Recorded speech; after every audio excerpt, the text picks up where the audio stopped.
2024 সালের সমস্ত মাধ্যমিক পরীক্ষার্থী আমার ভাই এবং বোনেদের স্বাগত। আজকে তোমাদের সামনে ইতিহাসের মোস্ট ইম্পর্টেন্ট ম্যাপ পয়েন্টিংগুলি তুলে ধরতে চলেছি।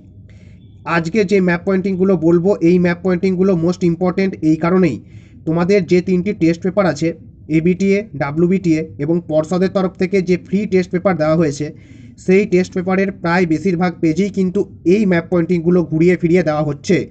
তাই এই ম্যাপ পয়েন্টিংগুলো বাছাই করে তোমাদের সামনে আজকে তুলে ধরছি। তোমাদের ক্লাস টিচার, টিউশন টিচার যেই ম্যাপ পয়েন্টিংগুলো প্র্যাকটিস করিয়েছেন, তাদের পাশাপাশি এই ম্যাপগুলোও তোমরা ভালো করে প্র্যাকটিস করে যাবে। তো চলো দেখে নিই কোন ম্যাপ পয়েন্টিংগুলো মোস্ট ইম্পর্টেন্ট। নীল বিদ্রোহের কেন্দ্র যশোর। দ্বিতীয়, পুনর্গঠিত রাজ্য মহারাষ্ট্র। পরের, ভারতের প্রধান সাংস্কৃতিক কেন্দ্র কলকাতা। নেক্সট, দেশীয় রাজ্য হায়দ্রাবাদ।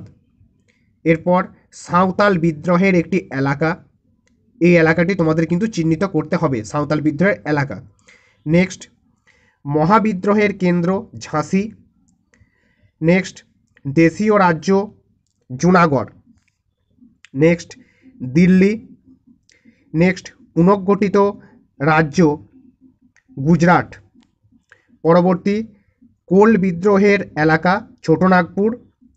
এরপর নীল বিদ্রোহের কেন্দ্র নদিয়া। নেক্সট,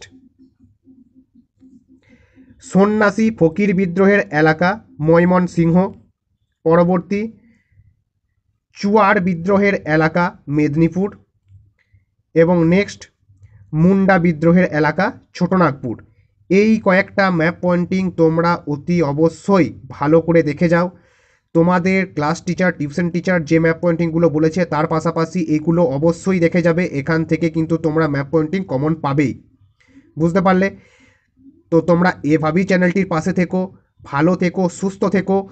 পরবর্তী তোমাদের যে মাধ্যমিক পরীক্ষা আসছে, জীবনের তোমাদের বড় পরীক্ষা, সেখানে তোমাদের সকলের সাফল্য কামনা করি। তো চলো আজকের মতো এটুকুই। দেখা হচ্ছে পরবর্তীকালে নতুন নতুন তথ্য এবং আপডেটের সঙ্গে।